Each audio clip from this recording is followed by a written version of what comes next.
Quand un loup-garou se faufile derrière toi à la tombée de la nuit, tu ne l'entends pas arriver.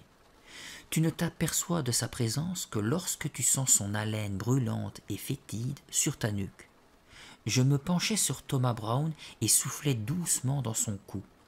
Le gamin tressaillit. J'aime bien garder les enfants, et surtout Thomas. On peut l'effrayer si facilement. Le souffle du loup-garou te paralyse, chuchotai-je. Impossible de fuir. Ton corps est figé, tu ne peux plus te débattre. Alors le monstre se prépare à te dévorer. Je soufflai de nouveau dans la nuque de Thomas.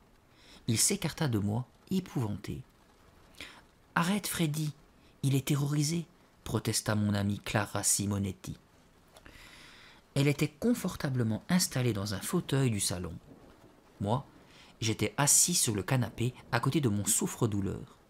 Je le serrais de près pour mieux lui murmurer des choses horribles à l'oreille. « Il n'a que 6 ans, me rappela Clara. « Regarde, il tremble comme une feuille. »« Mais non, il adore ça. » Je m'approchai un peu plus. « Quand tu es seul dans la nuit et que tu sens le souffle chaud du loup-garou, surtout ne te retourne pas. Ne lui fais pas savoir que tu l'as repéré. Sinon, il attaque. » À ce mot, je me ruai sur Thomas pour le chatouiller. Le gamin se mit à crier, pleurer et rire en même temps. Je le chatouillai jusqu'à ce qu'il ne puisse plus respirer, puis le relâchai. Je suis un excellent baby-sitter. Je sais toujours à quel moment il faut arrêter les taquineries. Clara bondit de son fauteuil, m'empoigna par les épaules et m'éloigna de Thomas d'un geste brusque. « Il n'a que 6 ans, répéta-t-elle alors avec insistance. Je m'élançai sur mon amie, la faisant tomber par terre. Je criai. « Ouh, le loup-garou attaque !» J'entrepris de la chatouiller à son tour. Grave erreur, elle m'envoya un grand coup de poing dans l'estomac. C'était une sensation atroce. J'avais l'impression que je ne pourrais plus jamais respirer normalement. Clara adore me faire voir 36 chandelles. C'est même son activité préférée. Elle a un redoutable direct droit. Cette fille est un vrai dur. C'est pour ça qu'elle est ma meilleure amie. Nous avons du caractère tous les deux. Rien ne nous fait peur. D'ailleurs, tout le monde vous dira « Freddy Martinez et Clara Simonetti ?» Mieux vaut ne pas s'y frotter. Beaucoup de gens pensent que nous sommes frères et sœurs. Peut-être parce qu'on se ressemble un peu. Nous sommes plutôt grands pour nos 12 ans. Nous avons les mêmes cheveux noirs, et bouclés, et des yeux sombres. Nous sommes amis depuis que je lui ai fichu une sacrée raclée au cours élémentaire. Elle prétend toujours que c'est elle qui m'a battu, mais je ne lui en veux pas. Le petit Thomas habite en face de chez moi. Chaque fois que je le garde, Clara et moi y allons ensemble. Thomas l'aime bien, elle sait le rassurer quand je lui raconte des histoires horribles. « C'est la pleine lune ce soir, » continuai-je en me rapprochant de Thomas. « Est-ce que tu as regardé par la fenêtre? Tu as vu comme la lune est ronde ?» Thomas secoua la tête. Il passa la main dans ses boucles blondes, une lueur craintive dans le regard. Il attendait et redoutait à la fois la suite de l'histoire. Je me penchai vers lui et baissai le ton.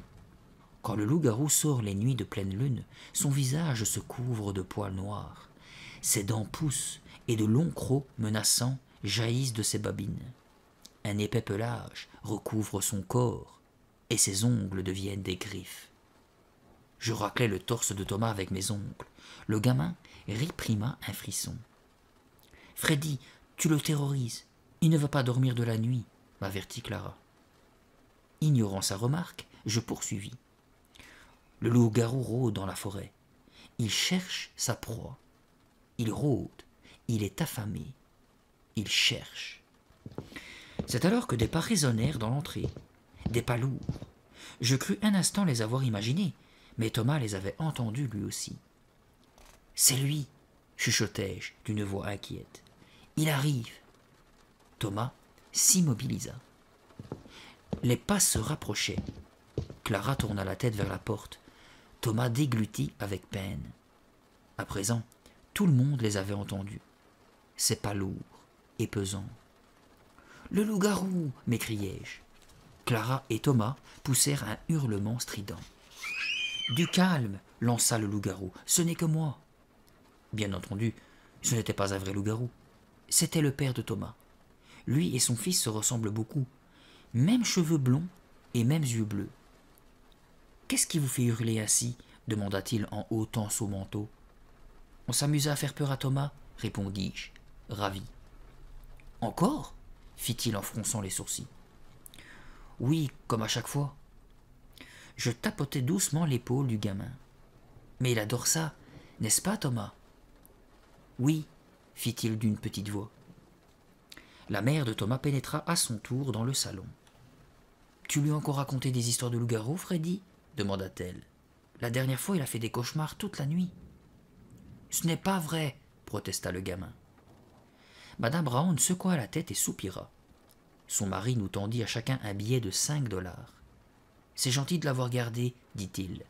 Vous voulez que je vous reconduise ?»« Non, merci, répondis-je. On a juste la rue à traverser. »« Non, mais ils nous prenaient pour des mauviettes ou quoi ?» Clara et moi prîmes congé des Brown. Je n'avais pas très envie de rentrer à la maison. C'est pourquoi je décidai de raccompagner Clara. Elle habite à quelques rues de chez moi. Le disque laiteux de la pleine lune diffusait une lumière blafarde sur les trottoirs déserts. L'astre semblait nous suivre, flottant au ras des maisons. Leurs façades étaient plongées dans la pénombre. Une fois de plus, j'imitais le hurlement du loup-garou. Cela nous amusait toujours de commenter les réactions que Thomas avait eues. Ce que nous ne savions pas alors, c'est qu'à notre tour, nous amuserions quelqu'un peu de temps après. Le lendemain, samedi, Clara vint me rejoindre chez moi en début d'après-midi. Nous nous précipitâmes aussitôt dans ma cave pour disputer une partie de hockey. Mes parents ont totalement vidé la cave de notre maison et l'ont transformée en salle de jeu. Nous avons une table de ping-pong et un jukebox dans lequel ils ont mis leurs vieux disques des années 60. À Noël dernier, j'ai eu un mini-jeu de hockey. C'est un peu comme une table de billard, mais avec un but à chaque extrémité. Le jeu consiste à faire glisser un palet dans le but adverse. Clara et moi adorons ce jeu. Nous faisons des parties inoubliables et passons des heures à frapper de toutes nos forces le palet qui rebondit sur les bords à une vitesse incroyable. Et comme dans les vraies compétitions de hockey sur glace, nos matchs se terminent souvent par de sacrées empoignades. Penchés sous la table, chacun de notre côté, nous commençâmes à nous envoyer le palet, doucement, juste pour nous échauffer. « Où sont tes parents ?» demanda Clara. « Je n'en sais rien, dis-je, en haussant les épaules. »« Comment ça ?» s'étonna-t-elle en fronçant les sourcils. « Ils n'ont pas laissé de mots ?»« Ils sont grands, répliquai-je en plaisantant. Je ne suis pas toujours derrière eux, ils sortent de temps en temps, tu sais. » Sans doute pour souffler un peu, railla-t-elle. En guise de réponse, je décidai de mettre en pratique ce que j'avais appris à mon cours de karaté. Je contournai la table et exécutai quelques mouvements devant Clara. Alors qu'elle tentait une parade, mon pied heurta son poignet. « Aïe !» s'écria-t-elle, surprise. Profitant de ce qu'elle massait sa main, je l'agrippai par le col et la projetai contre le mur. C'était pour rire, évidemment. Mais hélas, je n'ai pas toujours conscience de ma force. Clara perdit l'équilibre et heurta le vieux vaisselier. Toutes les assiettes s'entrechoquèrent, mais heureusement, aucune d'entre elles ne tomba. Je m'esclaffai, soulagé que mon amie ne se soit pas blessée, puis m'avançai pour l'aider à se relever. Mais elle s'élança vers moi en poussant un rugissement terrible. Je reçus son poing en plein dans l'estomac. Une fois de plus, j'eus le souffle coupé et des étoiles dansèrent devant mes yeux. Profitant de mon état de faiblesse passager, Clara se précipita vers la table et empoigna le palet de hockey. Elle fit semblant de vouloir le lancer dans ma direction. Tant bien que mal, je réussis à le lui arracher des mains. Elle se mit à rire, mais la bagarre n'en était pas moins rude. Nous nous battons tout le temps, surtout quand mes parents sont absents. J'étais hilar moi aussi. Je riais si fort que j'en oubliais de me défendre. C'est alors que Clara prit son élan et fonça sur moi, tête baissée. Cette fois, c'est moi qui perdis l'équilibre. Je percutai le vaisselier et le meuble se renversa sur le sol dans un grand fracas de vaisselle brisée. Je tombai moi aussi et atterris sur le dos. Je restai un instant immobile, comme une tortue sur sa carapace. Mon dos me faisait atrocement souffrir. « Oh oh !» fit Clara. Elle tendit sa main pour m'aider à me relever. « Désolée, murmura-t-elle, je ne l'ai pas fait exprès. » Je sais, mais là je vais avoir de gros ennuis. Nous contemplâmes le désastre. Soudain, je poussai un cri en découvrant, stupéfait, ce que le vieux vaisselier avait dissimulé jusqu'à présent. Un passage secret, hurlai-je, oubliant instantanément ma douleur dans le dos. Le vieux meuble avait en effet été placé devant une porte en bois noir. C'était la première fois que je la remarquais.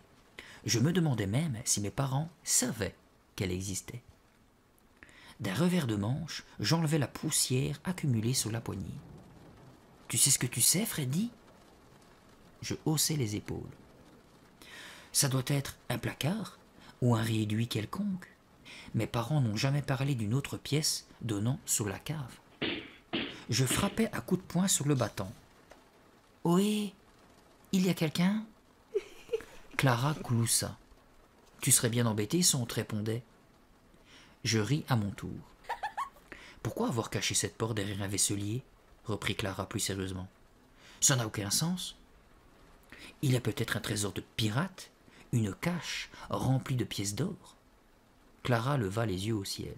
« Des pirates au beau milieu de l'Ohio ? Trouve autre chose. » Elle saisit la poignée et chercha à ouvrir le battant. D'autres que nous auraient sûrement hésité, mais pas Clara et moi. Le danger ne nous fait pas peur. Elle tira de toutes ses forces, mais en vain. « C'est fermé à clé ?» demandai-je. « Non, c'est le vaisselier qui bloque. » Je tentai de le pousser, aidé par Clara. Ce n'était pas facile. Le meuble était horriblement lourd. Enfin, nos efforts furent récompensés et nous finîmes par le bouger de quelques centimètres. « Ouf !» souffla Clara en essuyant ses mains sur son jean. « Allons-y maintenant, dis-je, en frissonnant au contact du métal froid de la poignée. Je la tournai. La porte s'ouvrit lentement. Le battant était en bois massif et les gonds rouillés émirent un grincement sinistre qui résonna dans la salle de jeu. Clara se rapprocha de moi et nous passâmes nos têtes dans l'entrebâillement. Je m'attendais à trouver une pièce derrière la porte, un débarras ou une chaufferie. Certaines vieilles demeures, comme celle de ma tante Henriette, ont aussi des réserves à charbon. Mais nous ne découvrîmes rien de tel. Malgré l'obscurité, je réalisai qu'il s'agissait d'un tunnel. Un long tunnel sombre. J'effleurai la paroi. Elle était en pierre, humide et froide. « Il faudrait des lampes de poche » murmura Clara. Je caressai de nouveau le mur glacé et me tournai vers elle. « Tu veux qu'on entre ?» Quelle question stupide. Il était évident que nous allions entrer. Quand vous découvrez un tunnel secret dans une cave, que faites-vous? Vous restez sur le seuil à attendre bêtement? Non, vous explorez. Clara me suivit jusqu'à l'établi de mon père. Je me mis à fouiller frénétiquement à la recherche d'une lampe. « Où peut bien conduire ce tunnel ?» demanda Clara. « Il débouche peut-être dans la maison voisine. Elles sont peut-être reliées. » « Il n'y a pas de maison de ce côté, lui rappelai-je. C'est un terrain vague. Il doit bien aboutir quelque part. On ne construit pas un tunnel qui ne mène nulle part. » Voilà un raisonnement puissant, ironisai-je. Elle me poussa violemment et je lui rendis l'appareil. Je finis par repérer une lampe au fond d'un tiroir rempli de vieux boulons. Clara la saisit, mais je la lui arrachai des mains. « C'est moi qui l'ai trouvée, protestai-je. Quelques secondes plus tard, elle en aperçut une autre sur l'étagère au-dessus de l'établi. Enfin équipés, nous nous précipitâmes jusqu'à la porte que nous avions découverte. Je m'arrêtai à l'entrée du souterrain et on éclairait l'intérieur. Les parois étaient tapissées de mousse et sur le sol en dalles, des flaques scintillaient à la lumière de nos torches. « C'est plutôt humide ici, » constatai-je. J'avançai d'un pas dans le tunnel, suivi de près par mon ami. Je frissonnais, surpris par le brusque écart de température. « Brrr, c'est même une vraie glacière !» renchérit Clara. Je levai ma lampe. « On ne voit pas le bout. Si ça se trouve, le tunnel se poursuit sur des kilomètres. »« On finira bien par le savoir, » répondit Clara. « Ohé, il y a quelqu'un !» hurlai-je. L'appel se répercuta en un écho fantomatique. Clara me poussa rageusement contre le mur suintant. « Arrête !» protesta-t-elle. « Allons-y maintenant. » Je dirigeais le faisceau de ma lampe vers le sol tandis que Clara éclairait droit devant elle. Nous avancions avec prudence, évitant les nombreuses flaques d'eau croupies. La température baissait à mesure que nous progressions. Par moments, nos semelles raclaient le sol inégal. Les bruits résonnaient étrangement sur les parois de pierre. Je me retournai au bout d'une minute. L'entrée donnant dans notre cave n'était plus qu'un petit rectangle de lumière. Bientôt, le tunnel fit un coude et se rétrécit. J'avais l'impression que les murs se refermaient sur nous. Je réprimais un frisson d'angoisse. Il n'y a aucune raison d'avoir peur, tentai-je de me rassurer. C'est juste un vieux tunnel vide. C'est quand même bizarre, chuchota Clara. Où peut-il bien mener? Nous devons être sous le terrain vague à présent, mais pourquoi avoir creusé un tunnel à cet endroit? Clara m'agrippa l'épaule. Tu veux faire demi-tour? Bien sûr que non. Et toi? Moi non plus. Je voulais juste savoir si tu voulais abandonner, Freddy. Nous continuâmes à marcher en longeant la courbe que décrivait le tunnel. Des gouttes d'eau qui tombaient du plafond résonnaient dans le silence. Il nous fallut bientôt enjamber une grande flaque qui occupait la largeur du passage. Puis, il y eut un nouveau coup dans le tunnel et nous débouchâmes sur une porte en bois noir, identique à celle de la cave. Je m'y précipitai et cognai contre le battant. Une fois, 2 fois. Aucune réponse. Je m'apprêtais à saisir la poignée quand Clara me retint par le bras. « Et si tes parents sont rentrés, ils vont s'inquiéter s'ils ne te trouvent pas. » Je haussai les épaules. Ils descendront à la cave et verront la porte, puis le tunnel. Ils comprendront qu'on est parti l'explorer et nous rejoindront. Tu as raison.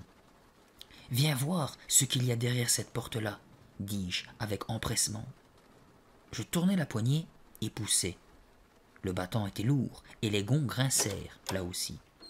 C'était sinistre. Le bruit se répercuta comme une plainte lugubre sur les murs du souterrain. « C'est une salle vide, » chuchota Clara, déçue. Nous entrâmes. « Non, » répondis-je doucement en lui indiquant une longue forme noire qui reposait au centre de la pièce. Clara la contempla en silence. « Qu'est-ce que c'est » demanda-t-elle finalement. « Un cercueil. » Mon pouls s'accéléra. Je n'avais pas vraiment peur, mais mon corps tout entier se mit à frissonner. J'avais très froid. Clara et moi dirigeâmes nos lampes de poche sur le cercueil. Nos mains tremblaient un peu et la lumière dansait sur le bois poli. Les poignées de cuivre fixées sur les côtés reflétaient la lumière. « C'est la première fois que je vois un cercueil, » murmura Clara. « Moi aussi, j'en ai vu à la télé, mais... » « Et s'il y avait un cadavre dedans ?» demanda Clara d'une toute petite voix. Mon cœur fit un bond dans ma poitrine. J'avais la chair de poule. « Tu crois? Mais qui pourrait bien être enterré ici ?» Je balayai la salle avec le faisceau de ma lampe. Les 4 murs en plâtre gris étaient nus. Pas de fenêtre, pas de placard. La seule issue était la porte qui ouvrait sur le souterrain. Je n'arrivais pas à y croire. Une pièce secrète au bout d'un tunnel et un cercueil au milieu. « Je suis sûr que mes parents ignorent tout cela, » dis-je. Je pris une grande inspiration et m'approchai du cercueil à pas de loup. « Tu es fou !» cria Clara en se retournant brusquement vers la porte. « Écoute, nous devons en avoir le cœur net, » répondis-je. J'essayai de ne pas prêter attention au battement de mon cœur. « Regardons ce qu'il y a dedans, » insistai-je. « Mais tu es complètement dingue !» répéta-t-elle. « On ne peut pas faire ça !» Je fis volte-face et éclairai sa figure. Son menton tremblait et ses yeux étaient rivés sur le cercueil. « Tu as peur, c'est ça ?» lui demandai-je. Je ne pouvais pas m'empêcher de sourire méchamment. Quand Clara avait peur de quelque chose, il fallait en profiter et le faire remarquer immédiatement. C'était tellement rare. « Non, répondit-elle, seulement je crois qu'on ferait mieux de prévenir tes parents. »« Pourquoi faire?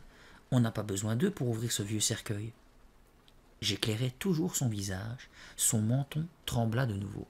« Ça ne se fait pas d'ouvrir ce genre de boîte, dit-elle, butée, en croisant les bras sur sa poitrine. « Bon, d'accord, si tu ne veux pas m'aider, je le ferai tout seul, dis-je. » Je me retournai et passa la main sur le couvercle. Le bois était doux et froid. « Non, attends, Je n'ai pas peur, mais crois-moi, c'est sûrement de la folie. C'est bien ce que je dis, tu as les chocottes, et pas qu'un peu même. Pas du tout. J'ai vu ton menton trembler 2 fois. Elle soupira, dégoûtée qu'on puisse la juger si peureuse. Tu vas voir si j'ai la frousse, s'exclama-t-elle brusquement. Tiens-moi la lampe. Elle saisit le couvercle à 2 mains et essaya de le soulever. Ouf, il est lourd, grogna-t-elle.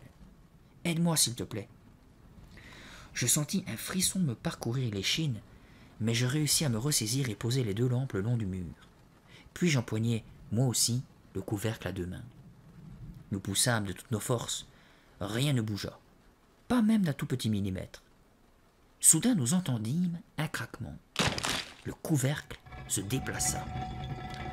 Lentement, très lentement, nous parvînmes à l'ouvrir.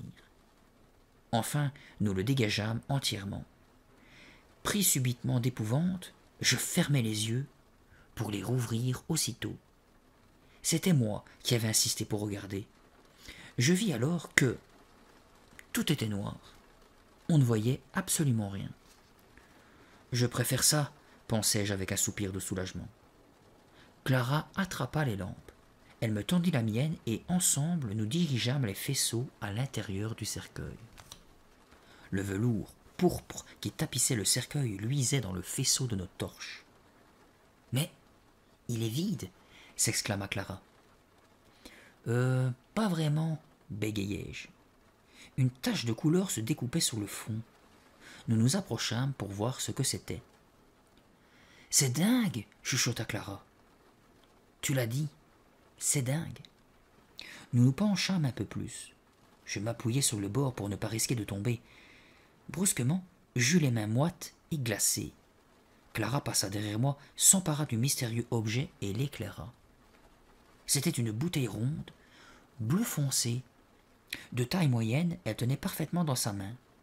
Le verre était bien lisse et la bouteille soigneusement fermée par un bouchon de verre bleu, lui aussi. « Elle est vide, » dit-elle à voix basse, en la remuant. Une bouteille vide dans un cercueil. C'est quand même bizarre, non? Mais qui peut bien l'avoir déposée ici? Tiens, regarde, il y a une étiquette. Essaye de la lire, suggéra Clara. Quelque chose était effectivement inscrit dessus, mais l'humidité avait dû effacer le texte, car c'était devenu une sorte de gribouillage presque illisible. Je regardai de plus près et parvins à déchiffrer les mots suivants. Souffle du vampire. Hein? Tu es sûr? Insista Clara. Oui, regarde. Mais qu'est-ce que ça peut bien être? C'est quoi, le souffle d'un vampire? Drôle de truc, je n'ai jamais vu de pub à la télé là-dessus. Ma blague ne fit pas rire Clara. Elle n'esquissa même pas un vague sourire. Elle tournait la bouteille dans tous les sens, cherchant à trouver des précisions sur le contenu. Mais il n'y avait que ces 3 mots sur l'étiquette, souffle du vampire. Je balayai une nouvelle fois l'intérieur du cercueil avec le faisceau de ma lampe. Quelque chose d'autre y traînait peut-être. Je me hasardai même à passer ma main sur le velours pourpre. Il était doux et soyeux. En relevant les yeux, je remarquai que mon ami, la lampe de poche sous le bras, était en train d'essayer de dévisser le bouchon. « Hé, qu'est-ce que tu fais » m'exclamai-je. « J'essaye d'ouvrir cette satanée bouteille, mais je n'y arrive pas. »« Ne fais pas ça, arrête !» Je vis passer un éclair dans les yeux sombres de Clara. « Tu as peur, Freddy, avoue. »« Oui, enfin, non. » J'en bégayais. « Je pense que tu avais raison tout à l'heure, dis-je. On ferait mieux d'attendre les parents. On ne peut pas continuer comme ça à ouvrir des cercueils, à en sortir des bouteilles et... » Ma voix s'étrangla. Clara continua à tirer sur le bouchon. Ce n'est pas que j'étais terrorisé, mais je voulais qu'on arrête de faire tout et n'importe quoi. Ça pouvait mal tourner. « Donne-la-moi, » ordonnai-je en essayant de lui arracher l'objet des mains. « Pas question, » s'exclama-t-elle en se retournant brusquement, pour m'empêcher de le lui prendre. La bouteille tomba par terre. Nous la vîmes avec effroi toucher le sol. Elle rebondit, mais ne se cassa pas. Le bouchon de verre sauta. Nous le fixions tous les deux, les yeux grands ouverts, attendant de voir ce qui allait se passer. Un drôle de sifflement se fit entendre. J'essayais de comprendre ce qui se passait. Une colonne de fumée verte sortait du flacon. Elle montait comme un geyser, glacial et humide, et flottait près de mon visage. Je ne pus m'empêcher de gémir quand son odeur désagréable agressa mes narines. Je reculai en titubant. J'étouffais. D'une main, je protégeais ma bouche. De l'autre, je tâchais de disperser cette fumée immonde. « Burke !» cria Clara tout en pressant ses doigts sur son nez. « Ça pue ! Quelle horreur !» Le brouillard nauséabond nous enveloppait à présent. En l'espace de quelques secondes, il avait envahi toute la pièce. « Impossible de respirer !» parvins-je à articuler. Je ne voyais plus rien non plus, car la fumée atténuait la lumière. « Burke !» répéta Clara, « ça sent vraiment trop mauvais !» Les yeux me brûlaient et je commençais à me sentir mal. Ma gorge était serrée, mon estomac de plus en plus noué. Il fallait à tout prix reboucher cette bouteille. Je me mis à genoux si brusquement que ma lampe tomba par terre et s'éteignit. Je tâtais le sol à l'aveuglette en essayant de maîtriser mes hauts le cœur. Tant bien que mal, je parvins à reboucher la bouteille. Je me remis aussitôt debout et la montrai à Clara. Je voulais absolument qu'elle voie que j'avais réussi. Mais elle ne vit rien. Ses deux mains étaient collées contre son visage. Ses épaules se soulevaient convulsivement. J'avalai ma salive avec difficulté, n'arrivant pas à évacuer le goût infect que j'avais dans la bouche. Le brouillard tourbillonna autour de nous encore quelques secondes, puis il descendit au niveau du sol et se dissipa. « Clara, ça va ?» articulai-je enfin d'une voix étouffée.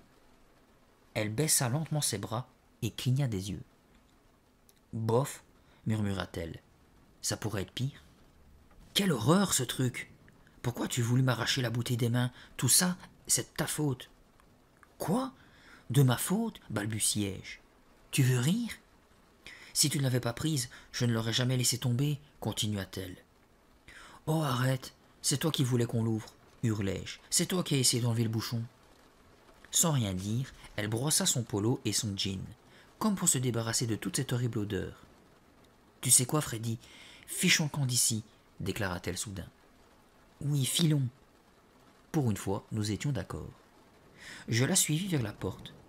À mi-chemin, je me retournai et jetai un coup d'œil sur le cercueil. Ce que je vis me coupa le souffle. « Clara, regarde !» Quelqu'un était allongé dans le cercueil. Clara se mit à hurler. Elle saisit mon bras et le pressa si fort qu'elle me fit crier moi aussi. Nous nous serrâmes l'un contre l'autre, les yeux fixés sur le cercueil. Plus précisément sur la chose pâle qui était allongée dedans. « Tu n'as pas peur ?» me murmura Clara à l'oreille. « Moi? Peur? Tu es folle ?» Elle voulait me provoquer. Eh bien, j'allais lui montrer que je n'étais pas un froussard. Je m'emparai de sa lampe et fis un pas en avant, puis un autre. Clara me suivait de près. La lumière tremblotait devant nous. Mon cœur battait à tout rompre, ma bouche était sèche, et j'avais du mal à tenir la torche fermement. Mais il était hors de question que je fasse demi-tour. « C'est un vieil homme !» m'écriai-je. « Comment a-t-il fait pour atterrir ici? Il n'était pas là il y a une seconde. » De nouveau, elle me pressa le bras de toutes ses forces. Moi, j'étais trop excité pour sentir quoi que ce soit. Qui était ce vieillard? « Tu crois qu'il est mort ?» Je ne répondis pas. Je me contentais de m'approcher de l'étrange créature. C'était bien un vieil homme, complètement chauve. Sa peau tendue sur le crâne lui donnait un air terrifiant. Il avait les yeux fermés et ses lèvres, aussi pâles que le reste de son corps, étaient serrées l'une contre l'autre. Ses mains, fines et blanches, ressemblaient à celles d'un squelette. Elles étaient croisées sur sa poitrine. Il portait un vieux costume démodé. Le faux col de sa chemise, à mi-donné, lui couvrait une partie des joues. Il portait des bottines noires vernies avec des boutons à la place des lacets. « Tu crois qu'il est mort ?» répéta Clara. « Je pense que oui, hasardai-je. N'ayant jamais vu de mort auparavant, je ne pouvais en être certain. »« Filons, Freddy !» chuchota-t-elle. Moi aussi j'aurais voulu m'en aller, et le plus vite possible même. Mais quelque chose me retenait. Je ne parvenais pas à détacher les yeux de cette figure pâle, de ce vieil homme gisant, immobile, dans son cercueil pourpre. J'étais comme hypnotisé. Tandis que je l'observais, je le vis soudain ouvrir les yeux. Il cligna plusieurs fois des paupières et s'assit. La bouche grande ouverte, je reculai en titubant. Je serais tombé à la renverse si le mur ne m'avait pas retenu. À cette seconde, la tête du vieillard se tourna dans notre direction. Il porta ses mains décharnées à son visage et se frotta les yeux comme s'il voulait en chasser le sommeil. Il gémissait doucement. Même si son regard s'était posé sur nous, il ne nous semblait pas s'être rendu compte de notre présence. Mon cœur était prêt à exploser. Le sang battait à tout rompre dans mes tempes et je haletais comme si je venais de faire une course d'endurance. Clara balbutiait des « je… » Elle était aussi figée que moi et tremblait de tous ses membres. « Où suis-je » demanda le vieil homme d'une voix grinçante. Il semblait hébété. « Mais où suis-je? Qu'est-ce que je fais ici ?» Sa tête chauve et pâle luisait dans la lumière. Il passa sa langue sur ses lèvres blanches. « J'ai soif, dit-il d'une voix rauque. J'ai horriblement soif. » Il essaya de se relever en râlant. Il portait une cape en soie du même pourpre que le velours qui tapissait le cercueil. Il lécha une nouvelle fois ses lèvres. « Si soif, répéta-t-il. Il se figea soudain, nous ayant enfin aperçus. Il cligna encore des yeux et demanda « Qui êtes-vous? Dans quelle chambre suis-je » Il ne cessait de grogner et avait l'air de souffrir. Sans attendre de réponse, il passa ses jambes l'une après l'autre par-dessus le bord du cercueil et se laissa glisser sur le sol. Il paraissait léger, comme s'il ne pesait rien. Un frisson glacé me parcourut la nuque. J'étais terrifié.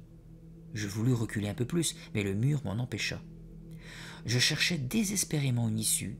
La porte semblait se trouver à des kilomètres. Le vieil homme passait sans cesse sa langue sur ses lèvres desséchées. Il fit un pas dans notre direction, lissant sa cape de ses longs doigts cadavériques. « Qui êtes-vous » parvint à demander Clara d'une voix étouffée. « Comment êtes-vous arrivé ici » ajoutai-je, m'enhardissant à mon tour. J'avais enfin retrouvé ma voix. « Que faites-vous là? Et comment vous êtes-vous retrouvé dans ce cercueil » J'avais tant de questions à lui poser. L'homme s'arrêta et gratta son crâne chauve. Il donnait l'impression d'avoir du mal à retrouver ses esprits. « Je suis le comte Nightwing, » répondit-il enfin. Il hocha la tête comme s'il était content d'avoir retrouvé la mémoire. « Oui, je suis le comte Nightwing. » Interloqués, Clara et moi nous mîmes à le bombarder de questions. « Comment êtes-vous arrivé ici? Qu'est-ce que vous nous voulez? Êtes-vous un vampire? Est-ce que… » L'homme ne nous écoutait plus. Il couvrit ses oreilles de ses mains et ferma les yeux. « Pas trop de bruit, s'il vous plaît. Parlez plus doucement. Je dors depuis si longtemps. »« Êtes-vous un vampire ?» répétai-je à voix basse. « Bien sûr que j'en suis un. Le comte Nightwing est un vampire. » Puis, hochant de nouveau la tête, il ouvrit grand les yeux. « Vampire !» siffla-t-il en levant les bras et en se dirigeant vers nous. « Je suis un vampire et j'ai soif, terriblement soif. Je suis resté endormi pendant si longtemps. Il faut que je boive maintenant. Absolument. » Le comte souleva sa cape, la déployant comme deux ailes derrière son dos, puis il s'éleva dans les airs. « J'ai tellement soif, » murmura-t-il une nouvelle fois. « Tellement soif. » Ses yeux argentés fixaient Clara comme s'il voulait l'hypnotiser pour l'empêcher de s'enfuir. Je l'avoue, de toute ma vie je n'ai jamais eu aussi peur. Nous ne sommes pas peureux, Clara et moi. Nous avons vu des centaines de films d'horreur à la télévision. Ils nous ont plutôt fait rire qu'autre chose. Ces bons hommes qui volent dans les airs en découvrant leurs canines et s'abreuvent de sang humain nous paraissaient ridicules. Seulement aujourd'hui, nous n'étions pas au cinéma. Nous étions dans le sous-sol de ma maison. Il était réellement là, ce type qui prétendait s'appeler le comte Nightwing. Nous l'avions vu se relever de son cercueil. Et maintenant il flottait en travers de la pièce, les bras écartés, en se dirigeant vers nous. Il disait qu'il avait soif, horriblement soif. et ses yeux froids et effrayants fixaient la gorge de Clara. « Il faut absolument fuir !» hurlai-je en saisissant mon amie par l'épaule. « Dépêchons-nous, filons d'ici !» Elle ne bougea pas d'un pouce. « Vite, Clara !» criai-je en la poussant. Mais mon amie avait les yeux rivés sur la pâle figure du vampire. J'essayai de la tirer à moi de toutes mes forces. En vain. Elle restait là, les pieds comme enracinés dans la terre, telle une statue de marbre. « Il faut que je boive immédiatement !» croissa le vieil homme. « Clara, réagis !» Tant bien que mal, je parvins à la tirer jusqu'à la porte. Soudain, comme si elle se réveillait, elle cligna des yeux et secoua la tête. Elle poussa un cri de terreur, réussit à se dégager de mon étreinte et se mit à courir. Nous sortîmes de la pièce et nous engageâmes dans le tunnel. Nos pas résonnaient bruyamment sur le sol en pierre. J'avais les jambes au coton et je me sentais faible. Clara courait derrière moi, les bras tendus. Elle excelle en course à pied. Ses longues foulées l'éloignaient de plus en plus de l'horrible créature. Je jetai un coup d'œil en arrière. Le vampire nous suivait-il ? Oh que oui, il était tout près, flottant juste au-dessous du plafond. Sa cape ondoyait comme une traîne. « Attends-moi, Clara, je t'en supplie !» J'étais complètement essoufflé. Soudain, un rectangle de lumière jaune se dessina devant nous. « La porte ! Enfin la porte de ma cave ! Encore un effort, m'encourageai-je. Un tout petit effort et nous y sommes. Le comte de Nightwing restera coincé dans le tunnel. Quand nous arriverons là-bas, nous saurons en lieu sûr. Papa et maman doivent être rentrés, pourvu qu'ils soient là. » Toutes ces pensées se bousculaient dans mon esprit. Devant nous, le rectangle de lumière provenant du sous-sol de ma maison s'agrandissait. Clara courait très vite, mais je l'avais presque rattrapée maintenant. Je n'osais plus me retourner, mais j'entendais battre la cape du vampire derrière moi. Clara était presque arrivée. « Vas-y, Clara, vas-y, tu vas gagner !» Ma poitrine me faisait mal. Je fis cependant un dernier effort pour accélérer le pas dans l'espoir de la rejoindre. C'est alors que la raie de lumière rétrécit. Non! La porte se refermait. Nous hurlâmes tous les deux. La porte claqua dans un bruit sec. Clara n'eut pas le temps de s'arrêter. Elle la heurta de plein fouet, puis rebondit comme une balle. Je dus la rattraper par les épaules pour lui éviter de tomber. « Ça va ?» lui demandai-je. Elle ne répondit même pas. Elle avait les yeux fixés sur le bouton de la porte. « Freddy !» murmura-t-elle. « Regarde !» Je poussai un cri d'horreur. Il n'y avait plus de poignée. Appuyant mon épaule contre le battant, je pesai de toutes mes forces, encore et encore. Rien ne se passa. Je parvins seulement à me faire mal. La porte, elle, ne bougea pas d'un pouce. « À l'aide, au secours, on doit sortir d'ici !» paniquai-je. Il était trop tard. Le comte Nightwing atterrit silencieusement à côté de nous. Sa cape retombant lentement autour de lui, il arborait un léger sourire et passa sa langue sur ses lèvres. « Poussons-le et retournons dans le tunnel !» murmura Clara à mon oreille. « Il ne doit pas être bien fort. Si on continue à courir, il va bien finir par se fatiguer. » Au même moment, le vampire étendit sa cape, nous barrant le passage. Avais-tu lu dans nos pensées ? Il s'approcha de mon ami. « Soif, j'ai tellement soif !» murmura-t-il en se penchant vers la gorge de Clara. « Lâchez-la !» hurlai-je. « Lâchez-la !» Je saisis le comte par le poignet et essayai désespérément de l'écarter de Clara. Mais seule la cape me resta entre les mains. Le vampire était penché au-dessus de son cou et voulait boire son sang. « Non, pas ça, je vais vous trouver quelque chose d'autre à boire. » À mon grand étonnement, le comte se redressa et recula d'un pas. Clara se frotta le cou. Les yeux agrandis par la terreur, elle ne pouvait empêcher son menton de trembler. Le vampire porta la main à sa bouche et mit un doigt dedans. Les yeux fermés, il tâtait ses gencives. « Mes canines !» s'écria-t-il enfin. « J'ai perdu mes canines !» Ses yeux étranges étaient révulsés. Il restait là, comme tétanisé. Il se retourna et continua d'examiner anxieusement sa bouche. Saisissant la chance qui nous était donnée, je me mis à tambouriner de toutes mes forces sur la porte de la cave. « Papa, maman, est-ce que vous m'entendez » Le comte ne me prêtait aucune attention. Il continuait à gémir doucement derrière mon dos. « Mes canines » pleurnichait-il. « Mes si jolies canines, elles ne sont plus là. Que vais-je devenir? Je vais mourir de faim. » Il se retourna vers nous et nous montra sa bouche. Le spectacle était dégoûtant. Il n'avait effectivement plus aucune dent. « On n'a plus rien à craindre, » dis-je à Clara à voix basse. « Il est trop vieux pour pouvoir nous faire du mal. Et sans ses dents, il est inoffensif.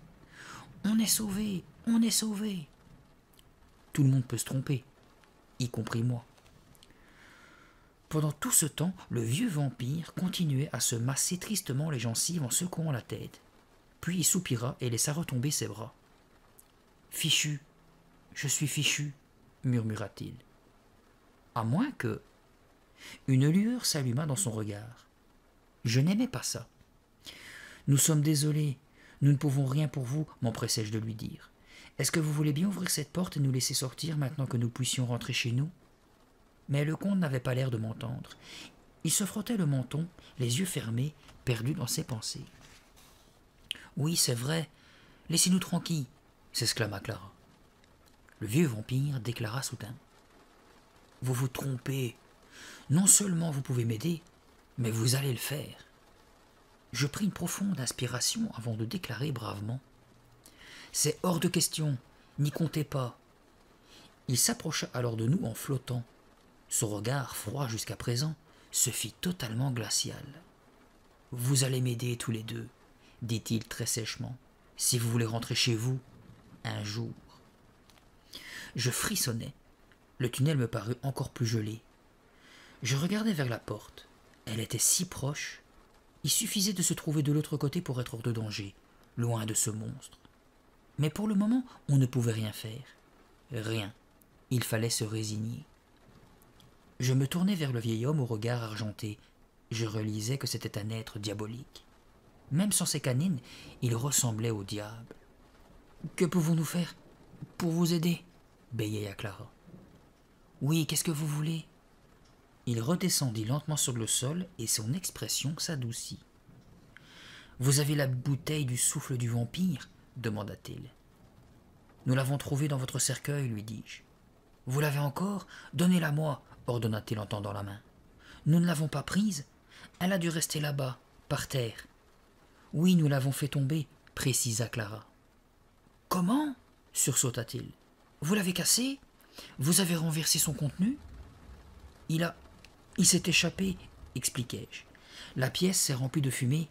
Nous avons refermé le flacon, mais... »« Il n'y a pas de mais, » m'interrompit-il. « Il faut à tout prix la retrouver.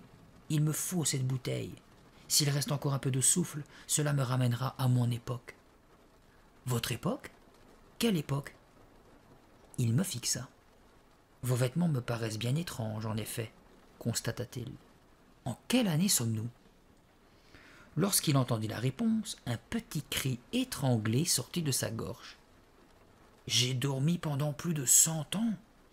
Il faut que je retrouve cette bouteille. Cela me ramènera en arrière, à l'époque où j'étais jeune et où j'avais mes dents. » Je le dévisageai en essayant de comprendre. « Vous voulez dire que vous allez partir d'ici? S'il reste un peu de ce liquide, vous retournerez 100 ans en arrière ?»« Oui, répondit-il, dans une sorte de sifflement. Je rajeunirai de 100 ans, si tout ne s'est pas évaporé. »« Il doit en rester encore quelques gouttes, » hasardai-je. Il fit demi-tour et nous le suivîmes le long du tunnel. Il flottait, sa longue cape ondulant derrière lui. « J'ai tellement soif, ne cessait-il de marmonner. Je n'arrive pas à croire que nous allons retourner dans cette chambre sinistre pour essayer d'aider un vampire à retrouver son époque, dis-je à Clara.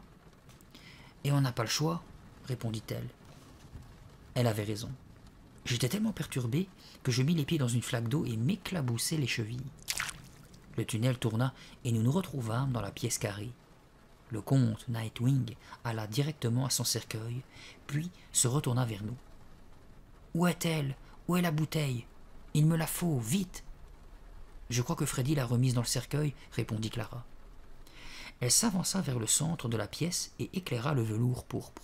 « Non, il n'y a rien, dit le comte, exaspéré. Où est-elle à la fin? Il faut la retrouver. Vous n'avez pas idée à quel point j'ai soif. Ça fait 100 ans que je n'ai rien bu. Si elle n'est pas dans le cercueil, elle est sûrement par terre, suggéra Clara. Alors trouvez-la, hurla le vieillard. Nous nous mîmes à explorer le sol de long en large. N'ayant plus ma lampe, je marchais derrière mon ami qui possédait encore la sienne. Mais il n'y avait pas la moindre trace de la bouteille bleue. Enfin, où peut-elle bien être? Murmurai-je. Où est-elle passée? Ça ne devrait pourtant pas être difficile de la retrouver dans une pièce vide, chuchota Clara. Peut-être a-t-elle roulé dans le tunnel? Clara se mordit la lèvre inférieure. Non, je ne crois pas, dit-elle en bégayant. Elle me regarda, inquiète. On ne l'a pas cassée, n'est-ce pas? Je commence à perdre patience, nous interrompit le vampire. Ses yeux glaciaux nous fixaient tour à tour. La voilà, s'exclama soudain Clara en éclairant le bas du cercueil. Je fonçai à travers la pièce, me penchai rapidement et ramassai le souffle du vampire. Un pâle sourire éclaira le visage du comte. Ouvre-la donc, dit-il, que je puisse m'en aller. Je m'en retournerai vivre à mon époque dans mon beau château. Adieu, les enfants, adieu. Allez, ouvre-la, vite. D'une main tremblante, je serrai le goulot. De l'autre, je retirai le bouchon. Et nous attendîmes. Nous attendîmes tous. En vain. Enfin, au bout d'un temps qui nous parut interminable, un très faible sifflement se fit entendre. La vapeur verte s'échappait du goulot. « Hurrah !» m'écriai-je, heureux. Elle n'était pas vide. L'odeur me souleva le cœur. Une fois encore, je ne pouvais plus respirer. Mais ça, c'était le moindre de mes soucis. Le brouillard apparut à nouveau. Il s'épaissit, ondoya et tourbillonna à tel point que je ne distinguais plus le cercueil au milieu de la pièce. Je ne voyais même plus Clara, ni le vampire. J'avais envie de sauter de joie parce que je savais que le vieux comte allait disparaître dans cette vapeur et que ce cauchemar prendrait fin. Nous ne le verrions plus jamais. « Clara, ça va ?» Ma voix semblait creuse, vide, comme absorbée par la fumée. « Quelle odeur épouvantable !» gémit-elle en guise de réponse. « Retiens ta respiration, la dernière fois, ça s'est dissipé en quelques secondes. »« C'est trop dégoûtant !» pleurnicha-t-elle.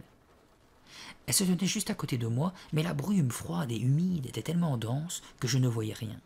C'était un peu comme si nous étions sous l'eau, au milieu d'un océan. Je retins ma respiration le plus longtemps possible, puis j'expirai doucement. Je fermai les yeux et me mis à souhaiter de tout mon cœur que ce brouillard s'évapore, qu'il retombe sur le sol et disparaisse. Pourvu que ça s'arrête, je ne veux pas me noyer dans cette puanteur, pensai-je. Quelques secondes après, je rouvris les yeux. L'obscurité était totale. Je clignai des paupières à plusieurs reprises. Un carré de lumière brillait dans le lointain, comme si la lune éclairait une fenêtre. Une fenêtre? Mais il n'y avait jamais eu de fenêtre dans cette pièce. En me retournant, j'aperçus Clara. Elle avait visiblement beaucoup de mal à avaler sa salive et regardait nerveusement tout autour d'elle. « Il est parti! Le vampire est parti !» chuchota-t-elle. J'essayais de distinguer quelque chose dans cette lumière blafarde. « Où sommes-nous » murmurai-je en lui montrant du doigt la fenêtre, à l'autre bout de la pièce. Il n'y avait pas de fenêtre avant. Comme toujours, quand elle est angoissée, Clara se mordillait la lèvre inférieure. « Nous ne sommes plus dans la même pièce, constata-t-elle tout doucement. Celle-ci est beaucoup plus grande. » Brusquement, elle s'arrêta. « Oh non !» gémit-elle. « Regarde, des cercueils !» Mes yeux s'étaient accoutumés peu à peu à la pénombre. Des formes allongées apparurent et je réalisai que nous étions effectivement devant 2 longues rangées de cercueils. « Où pouvons-nous bien être ?» s'écria Clara d'une voix chevrotante. « Ça doit être un cimetière ou quelque chose comme ça. » Mais enfin, nous étions dans cette cave. Nous ne pouvons pas être dans un cimetière. Et pourtant, on dirait une espèce de chambre. Une chambre immense même. Je jetai un coup d'œil vers le plafond. Il était incroyablement haut. 2 lustres en cristal luisaient faiblement dans la pâle lumière de la lune. Les murs sombres étaient recouverts de grands tableaux. Même dans la semi-obscurité, on pouvait reconnaître des portraits d'hommes et de femmes sévères, habillés de vêtements noirs, démodés. Je me retournai vers la rangée de cercueils et me mis à les compter. Il doit bien y en avoir 2 bonnes douzaines, dis-je à mi-voix. Et ils sont alignés, rangés parallèles, ajouta Clara, sans cesser de se mordre la lèvre. Freddy, tu ne penses pas qu'il...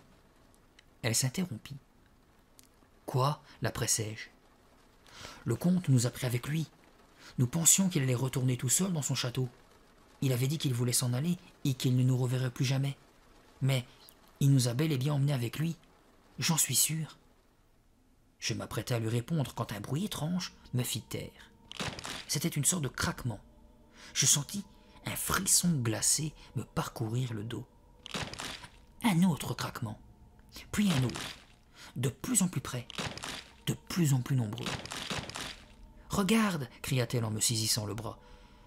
Je plissai les yeux pour essayer de distinguer quelque chose dans la pénombre. « Là, les cercueils !» Dans un grincement horrible, ils s'entrouvaient tous. Les couvercles se soulevaient lentement, poussés de l'intérieur par des mains décharnées. Ils s'entr'ouvrirent complètement dans un concert de grincements horribles. Clara et moi nous nous serrâmes l'un contre l'autre, incapables de bouger. Nous ne pouvions pas détacher les yeux de ce spectacle d'épouvante.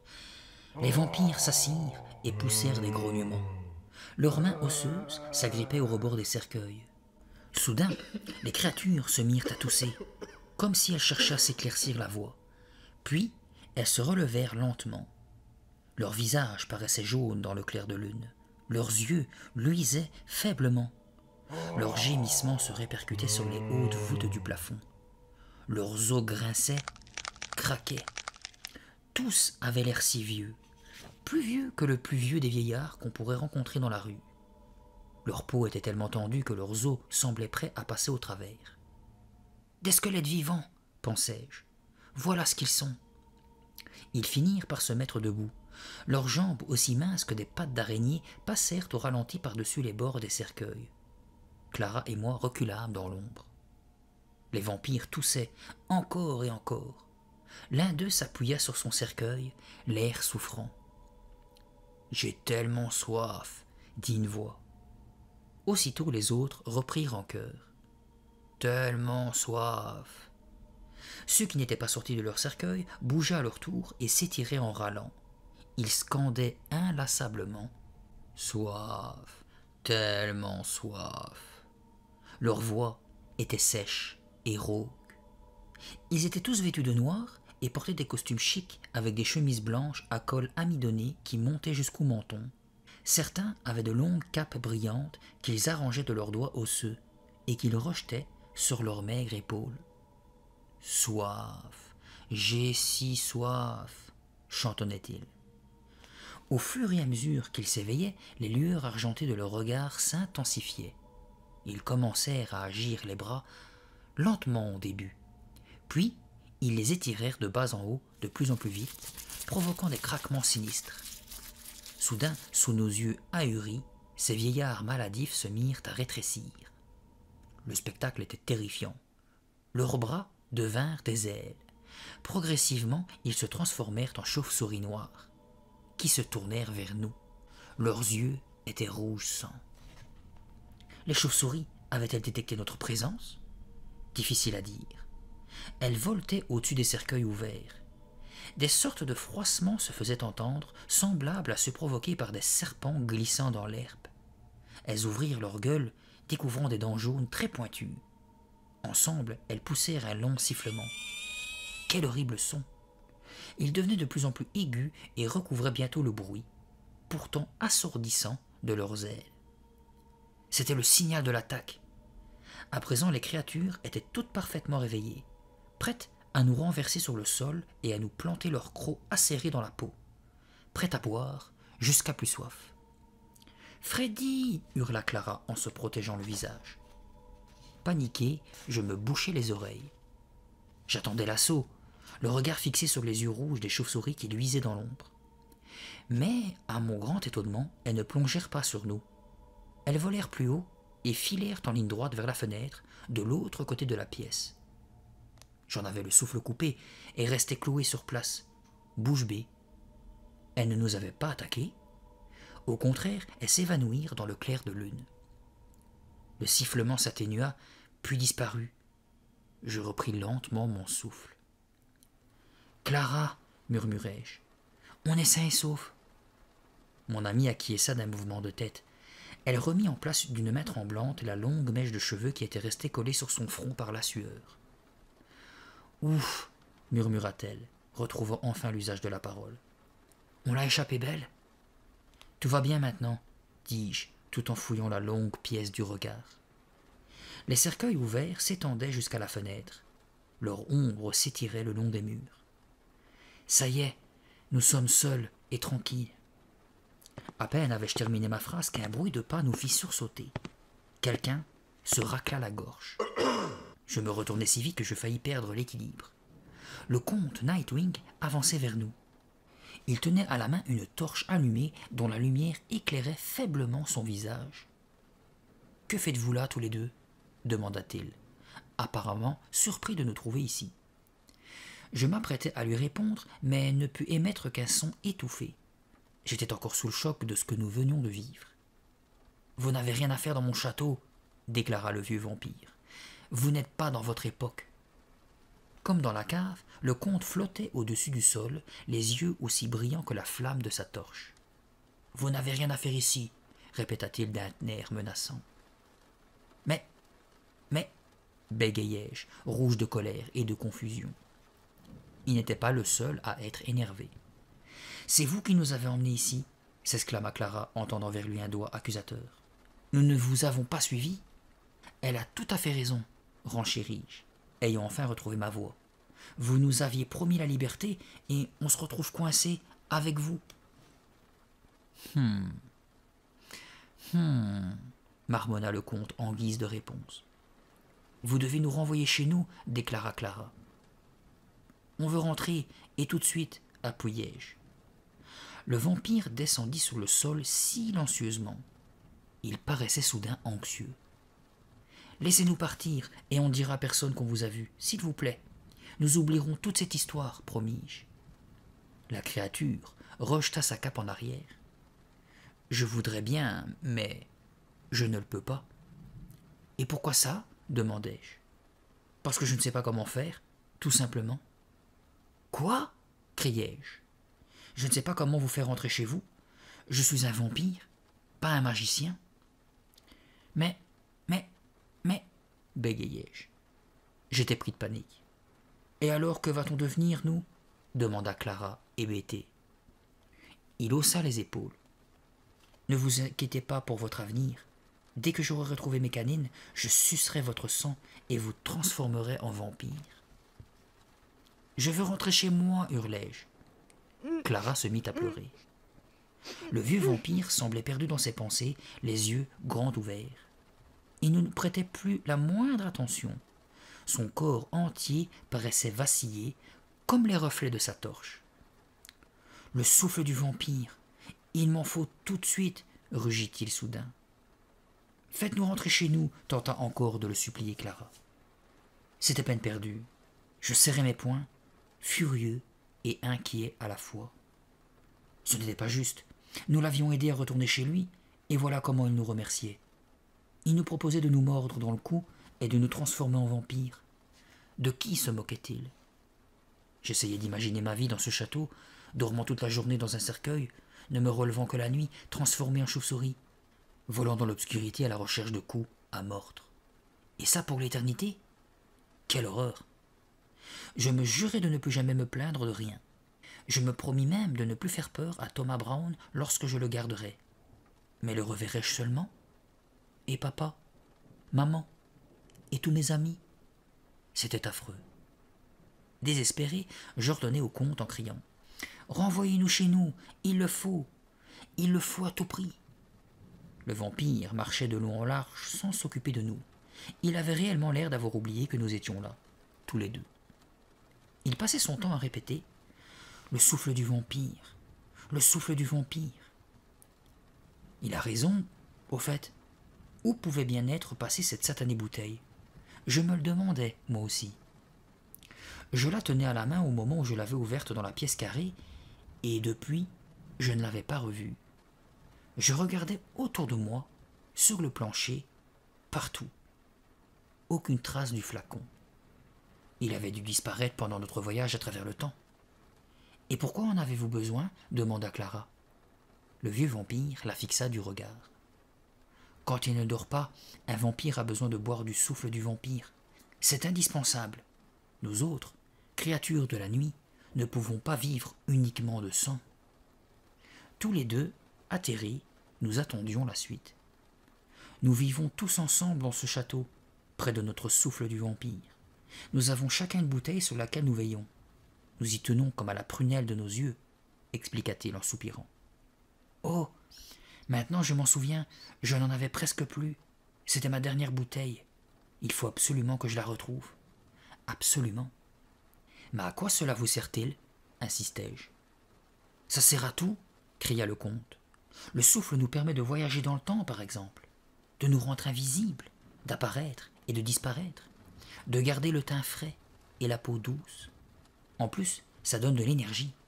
Grâce à ce breuvage, nous pouvons dormir. Il rafraîchit notre haleine et empêche nos os de se transformer en poudre. Ça alors, murmurai-je. J'étais tellement étonné par ce que je venais d'apprendre que j'en oubliais presque ma peur. Mais pourquoi tenez-vous tant à retrouver vos dents? Demanda Clara. Le souffle restaure la mémoire, continua le vieux vampire, sans répondre à sa question. Quand on vit des centaines d'années, c'est difficile de se souvenir de tout. Grâce au souffle, je retrouverai l'endroit où j'ai fourré mon dentier. C'est ça, trouver la bouteille. Alors je pourrai boire. Il se retourna, les yeux braqués sur moi. Où as-tu mis le flacon? Est-ce que tu l'as encore? J'étais envoûté par son regard qui me pénétrait l'âme. Non, non, bégayai-je, ce n'est pas moi qui l'ai. Mais ça ne servira à rien de retrouver la bouteille, intervint Clara. Vous vous souvenez, nous l'avons entièrement vidée pour revenir ici. Impatient, le comte secoua la tête. Ça, c'était dans le futur, hurla-t-il. C'était dans 100 ans. Nous sommes en 1898. Tu comprends maintenant? Et avant que je vienne vous voir, la bouteille était pleine.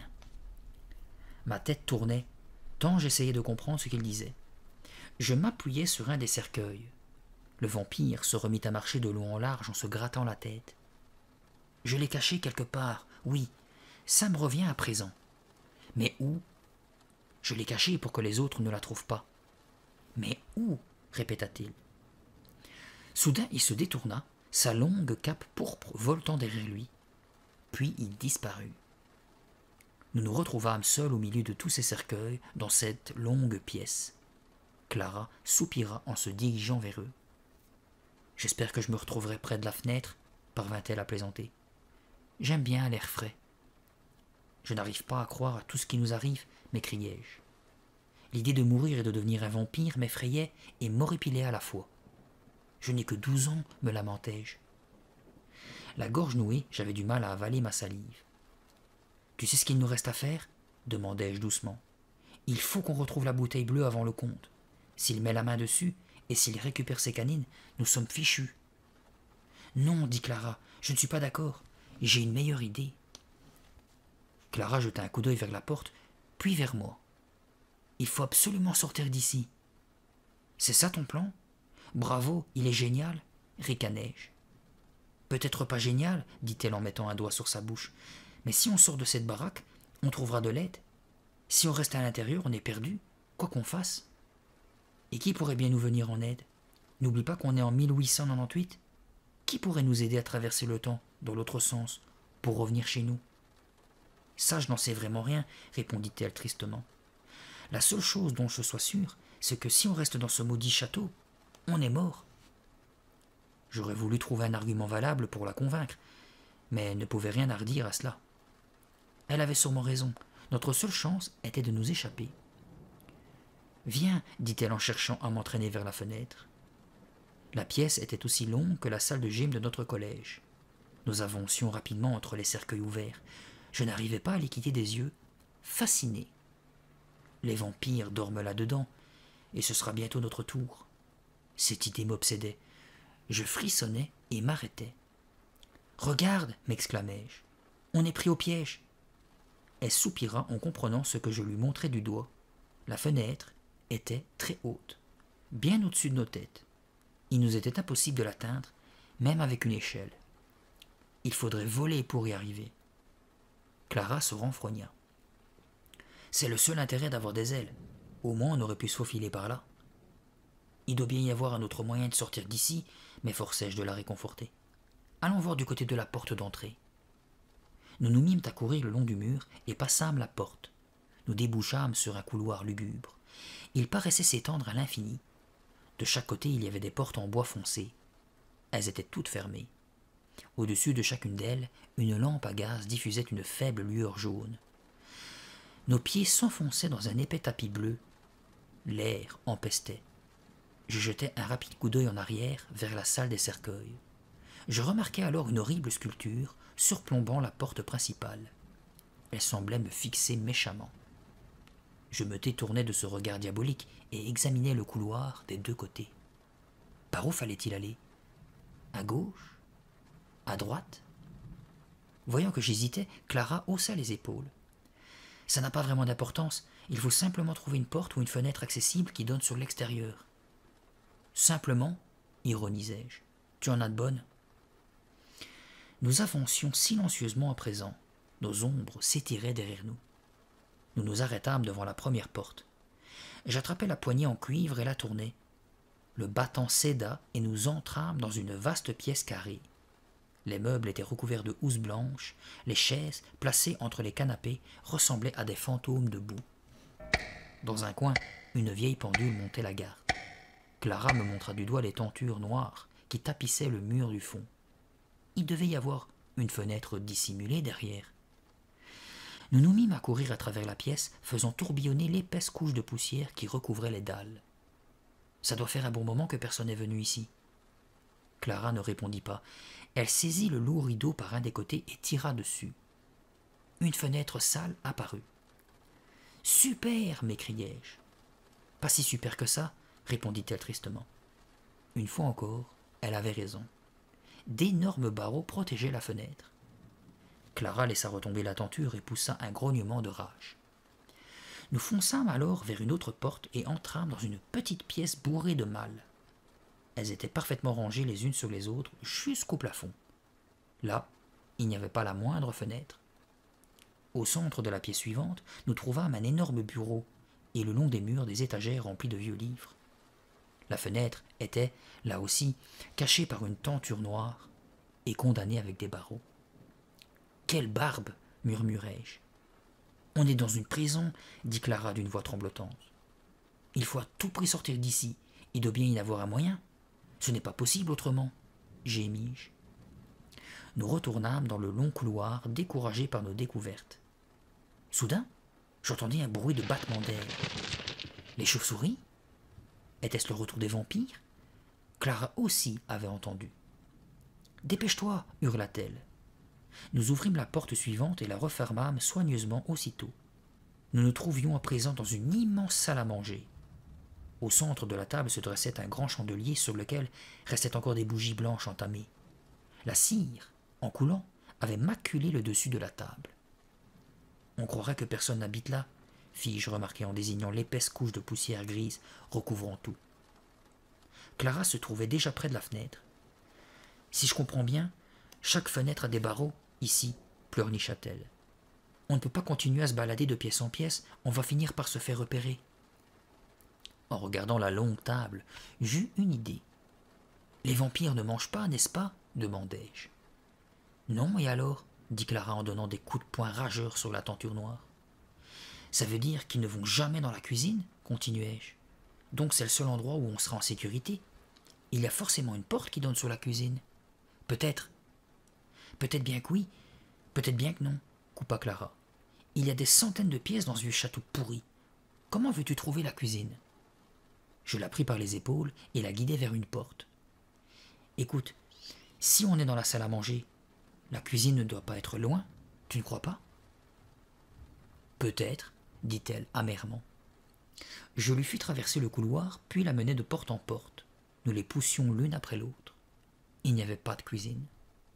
Régulièrement, nous regardions en arrière pour vérifier si le comte ne nous suivait pas. Tout à coup, nous nous trouvâmes dans un couloir beaucoup plus étroit et encore plus sombre que les précédents. J'essayai d'ouvrir la première porte. Youpi! J'avais eu raison. Il y avait là une vieille cuisine avec une cheminée gigantesque, un fourneau à bois, des tas de poêles et de pots accrochés sur le mur. Je parcourus la pièce du regard et découvris une large fenêtre. Sans tenture ni barreaux. Enfin une bonne, très bonne nouvelle. Génial! S'écria Clara.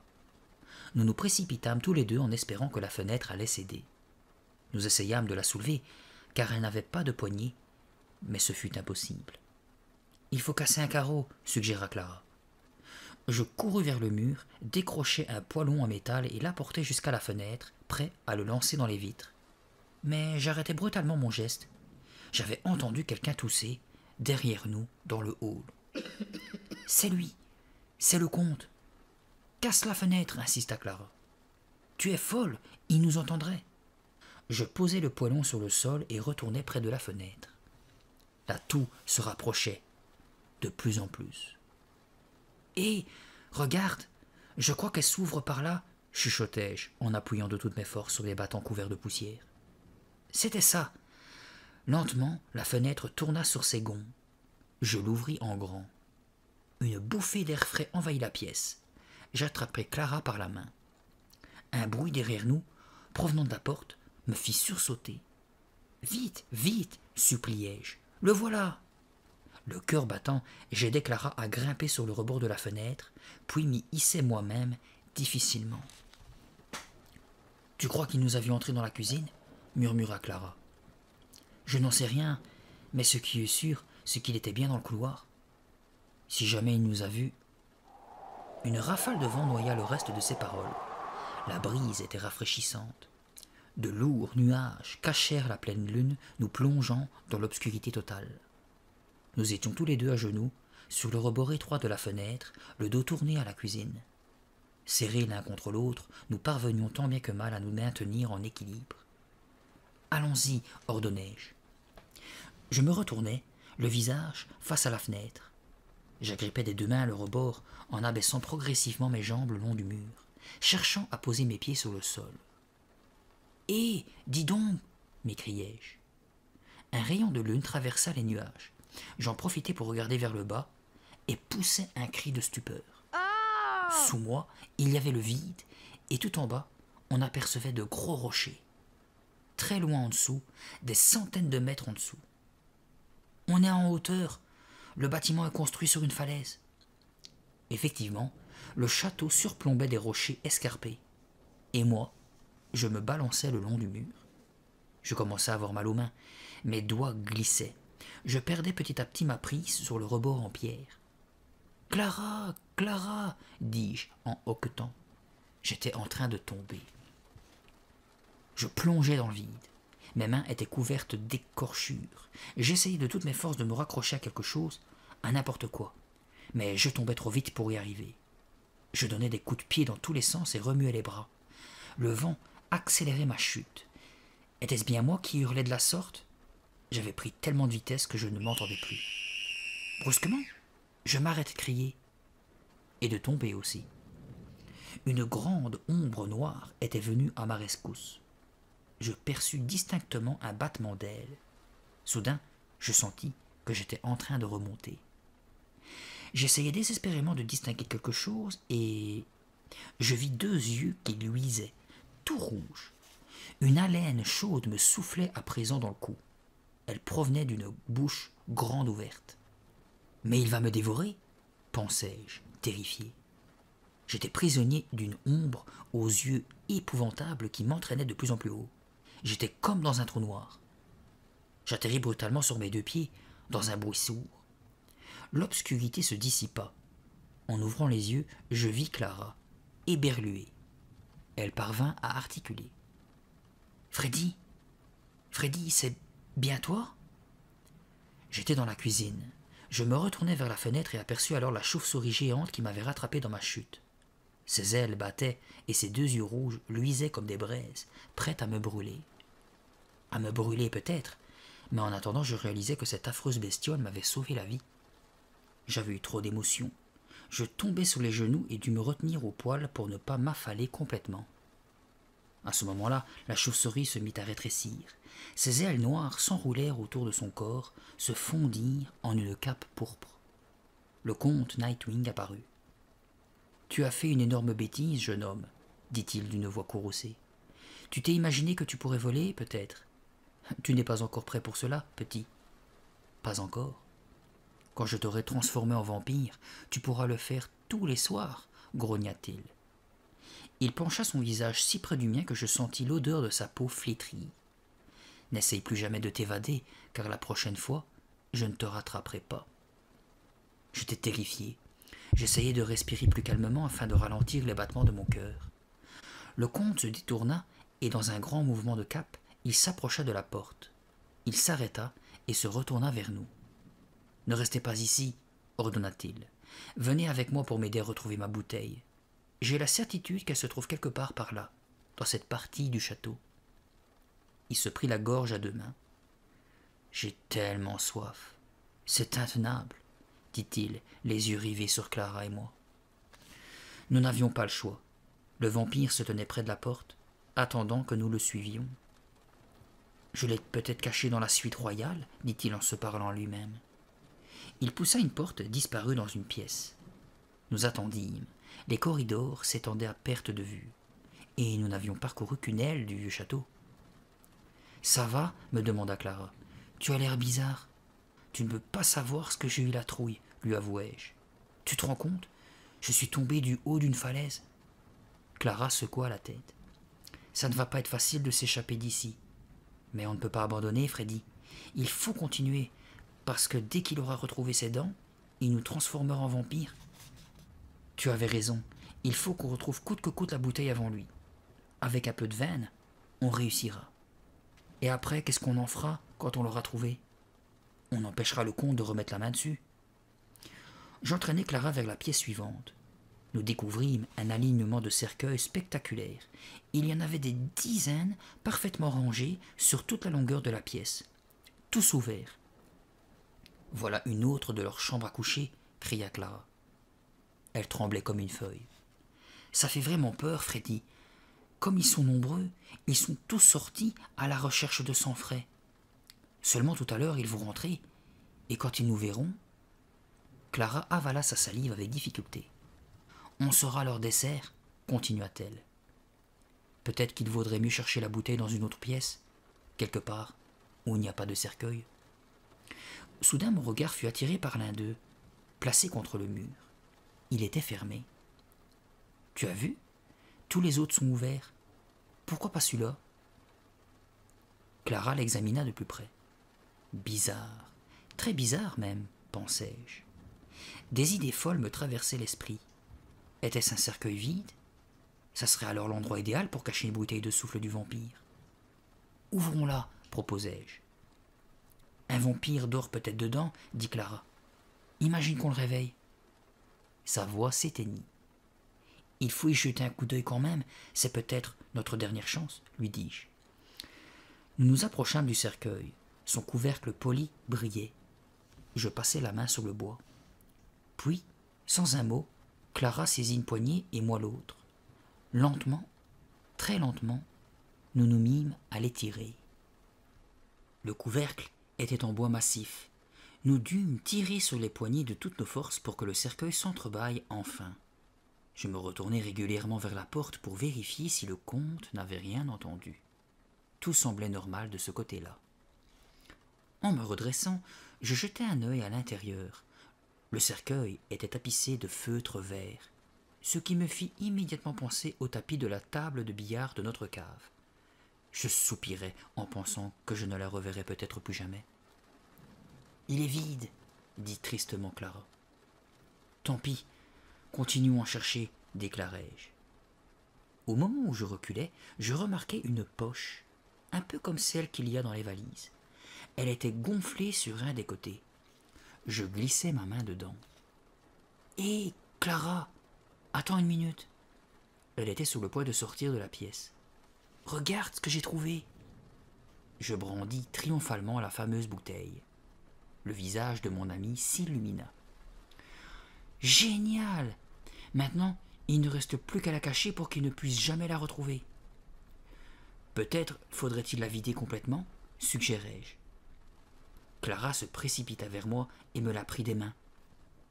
Tu te souviens de ce qui s'est passé quand nous avons débouché l'autre? On s'est retrouvés 100 ans en arrière. Si nous l'ouvrons, ça nous ramènera peut-être dans le présent. Qui sait? Oui, le comte a dit que cet élixir servait à voyager à travers le temps. Si on l'ouvre, on reviendra à la maison. Perplexes, nous examinions la bouteille bleue en silence. Fallait-il la cacher loin du vieux vampire pour l'empêcher de retrouver ses dents? Ou devions-nous l'ouvrir dans l'espoir que l'infect brouillard s'en dégage et nous fasse revenir dans la cave? Nous nous regardions sans savoir quoi faire. « Allez, vas-y, dis-je enfin à Clara. Elle serra fort le bouchon dans sa main et commença à le tirer. Puis, soudain, elle s'arrêta et bloqua sa respiration. Là-bas, au fond de la pièce, je vis quelque chose bouger. Un faible bruit troubla le silence. Nous n'étions plus seuls. Je me retournai, m'attendant à trouver le comte. Mais à sa place, je vis sortir de l'ombre une jeune fille. Ses yeux clairs étaient démesurément ouverts. Elle aussi devait être surprise de nous trouver ici. Quand elle s'avança, je remarquai qu'elle avait des boucles blondes qui lui descendaient jusqu'aux épaules. Elle portait une longue jupe grise démodée et un chemisier blanc. Elle avait à peu près notre âge. Elle s'approcha et s'arrêta à quelques cercueils de nous. « Qui êtes-vous » demanda-t-elle en nous regardant d'un œil soupçonneux. « Que faites-vous ici ?»« On ne sait pas vraiment, bégayai-je. »« Non, corrigea Clara, nous savons qui nous sommes, mais nous ne savons pas du tout ce que nous faisons ici. »« Tout cela est une erreur, expliquai-je à mon tour. La fille conservait son expression étonnée.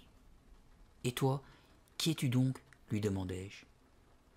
Elle ne répondit pas tout de suite, continuant de nous observer avec ses grands yeux pâles. « Je m'appelle Gwendoline, dit-elle enfin. « Est-ce que tu es l'un d'eux ?» demandai-je, sans même réfléchir. Elle frissonna. « Oh, non, répondit-elle rapidement. Ses lèvres se retroussèrent en un rictus de colère. « Non, je les hais tous. » Clara devenait nerveuse et se balançait d'une jambe sur l'autre. Elle me passa discrètement la bouteille. Elle était froide et humide à cause de ses mains moites. Je la tenais sur le côté pour éviter que Gwendoline la voie. « Tu habites ici? Tu connais le comte Nightwing? Tu es l'une de ses parentes ?» Le rictus de Gwendoline se fit encore plus amer. « Non, répondit-elle. » Alors qu'elle prononçait ces mots, son visage se couvrit de larmes. « Je suis prisonnière ici, reprit-elle, au bout d'un moment. Je n'ai que 12 ans, et il me traite comme une esclave. Vous ne vous imaginez pas ce qu'il me force à faire, continua-t-elle de sa voix tremblante. Je dois nettoyer et astiquer leur cercueil, jour et nuit. Burke, fit Clara. Gwendoline soupira. Elle remit en place ses boucles blondes et essuya ses larmes. Jour et nuit, et il y a des dizaines et des dizaines de cercueils dans ce château. Ils doivent tous être brillants, doux au toucher, propres, comme neufs. Que se passerait-il si tu refusais? Si tu déclarais au comte Nightwing que tu ne veux plus le faire? Elle laissa échapper un rire saccadé. Il ferait de moi un vampire. De nouveau, elle trembla de tous ses membres. Et tu ne peux pas t'évader? Un autre rire nerveux la secoua. M'évader? Si j'essayais, il me pourchasserait. Il se transformerait en chauve-souris et il me coincerait. Puis il sucerait tout mon sang pour que je devienne l'une des leurs. Au fur et à mesure que je l'écoutais, la sympathie que je ressentais pour elle augmentait. Mais je ne savais pas quoi lui dire. « Nous non plus, nous ne sommes pas d'ici, » dit Clara en regardant la porte. « Le comte Nightwing nous a transportés avec lui par erreur. Tu ne pourrais pas nous aider? Il n'y a vraiment aucun moyen de s'échapper d'ici ?» Gwendoline fixait le sol tout en réfléchissant. « Il y a peut-être une possibilité, » dit-elle finalement, « mais il faudrait vraiment que nous soyons très prudents. Ça, tu peux compter sur nous. » Clara et moi, nous nous étions écriés en chœur. Gwendoline regarda vers l'entrée. « Suivez-moi, murmura-t-elle, et faisons vite. L'aube se lève presque. Si les vampires reviennent et vous voient, il sera trop tard. Ils vous sauteront dessus et vous videront de tout votre sang. Vous ne verriez plus jamais la lumière du jour. » Elle nous conduisit à travers le grand couloir. Nous avancions en rasant le mur, et nous arrêtions de temps à autre pour regarder derrière nous. Le comte Nightwing n'était pas en vue. Il ne devait pas être bien loin pourtant, toujours occupé à chercher sa bouteille de souffle de vampire, celle que je tenais justement dans la main. « Par ici, dit Gwendoline à voix très basse. Nous franchîmes une autre porte qui menait à un escalier étroit. Nous nous mîmes à descendre avec précaution. Les lampes accrochées au mur diffusaient une faible lumière sur les marches. Au bout d'un moment, nous nous trouvâmes dans un tunnel qui zigzaguait. Gwendoline ouvrait la voie, avançant rapidement. Le souterrain était si étroit qu'il nous fallait la suivre en file indienne. Il tournait d'un côté, puis de l'autre, descendant de plus en plus bas dans les entrailles du château. « Il y a une sortie là où tu nous emmènes ?» demanda Clara. Sa voix résonnait contre les murs. « Oui, faites-moi confiance, il y a un passage secret dans le cellier du château. » Nos pas martelaient le sol, nous étions sur le chemin de la liberté. Je m'approchai de Clara. « C'est génial !» lui murmurai-je à l'oreille. « On va enfin être en sécurité. Et avec la bouteille en plus. »« On n'est pas encore dehors, » dit-elle en posant un doigt sur ses lèvres. À présent, le tunnel s'était élargi. Nous étions dans une sorte de cave. Gwendoline continuait d'avancer, levant sa torche pour nous éclairer le chemin. « Suivez-moi, vite !» Nous nous enfonçâmes encore plus profondément dans la pénombre. Une odeur aigre d'humidité remplissait le caveau. On entendait couler de l'eau dans le lointain. Clara et moi restions serrés l'un contre l'autre pour bénéficier de la lumière du flambeau. Je me cramponnais toujours à la bouteille de souffle de vampire. Soudain, Gwendoline s'arrêta si brusquement que nous faillîmes lui rentrer dedans. Elle se retourna lentement, un sourire apparut sur ses lèvres. « Nous y sommes ?» demanda Clara. « Où est la porte ?»« Oui, nous sommes arrivés, » répondit Gwendoline dans un léger murmure. « Nous sommes ici, tout seuls. »« Quoi ? Que veux-tu dire ?» m'écriai-je. « Je ne comprends pas. »« C'est pourtant simple, je vous ai enfin tous les deux à ma merci. » Son sourire s'épanouit, ses yeux étaient à moitié fermés. « Nous ne risquons pas d'être dérangés par le comte Nightwing, ni par les autres, poursuivit-elle. Vous êtes à moi. Mais où est la sortie ? Demandai-je. Sans tenir compte de ce qu'elle venait de dire, Gwendoline ne disait plus rien. Mais pourquoi nous sommes-nous arrêtés ici ? Cria Clara. J'ai tellement soif, siffla-t-elle entre ses dents. Lorsqu'elle abaissa sa torche, j'aperçus ses longues canines pointues. Soif, soif. Elle m'attrapa par les épaules et je sentis ses dents sur ma gorge. Je me mis à hurler et la repousser de toutes mes forces. Non, laisse-moi tranquille. Ses yeux scintillaient, sa salive coulait le long de ses canines luisantes. J'ai soif, tellement soif. Va-t'en, laisse-moi, répétai-je. Tu veux t'échapper d'ici ? Demanda-t-elle, moqueuse. Tu sais bien que la seule façon pour y parvenir, c'est de te laisser faire. Elle rejeta sa tête en arrière, ouvrit grand la bouche, puis fondit sur moi. Horrifié, je fis un pas de côté pour l'éviter. Ses longs cheveux me balayèrent le visage. Je reculai, trébuchai, mais parvins à ne pas perdre mon équilibre. Elle se préparait à une nouvelle attaque. « Freddy, le souffle du vampire !» cria Clara. « Il devrait nous faire revenir dans le présent. »« C'est vrai, j'avais oublié que je tenais la bouteille à la main. »« J'ai tellement soif !» répétait Gwendoline en léchant ses lèvres. J'élevai la bouteille bleue qui scintilla sous le faisceau de la torche. Gwendoline recula, terrorisée. Je saisis le bouchon et commençai à tirer dessus de toutes mes forces. « Non, ne fais pas ça !» supplia Gwendoline. « Repousse cette bouteille, s'il te plaît, ne l'ouvre pas !» C'était déjà fait. Hélas. Rien ne se passa. Nous contemplions tous les trois la bouteille bleue que je tenais toujours à la main. « Souviens-toi, » me rassura Clara, « il faut attendre un moment pour que l'élixir sorte. » Gwendoline restait sans voix. les yeux écarquillés, fixés sur la bouteille. Quelques secondes passèrent, puis 1 minute, puis 2. Mais il n'y avait toujours rien. Gwendoline rompit le silence. « Elle est vide, dit-elle en éclatant de rire.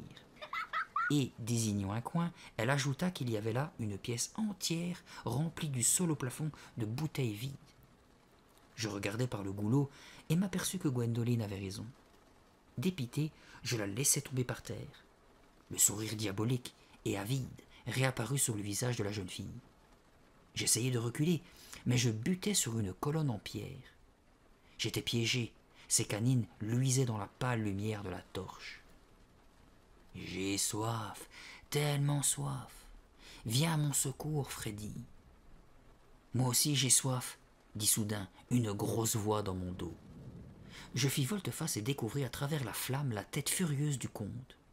Il vola vers nous, regardant fixement Gwendoline qui semblait terrorisée. Elle leva les bras devant elle comme pour se protéger.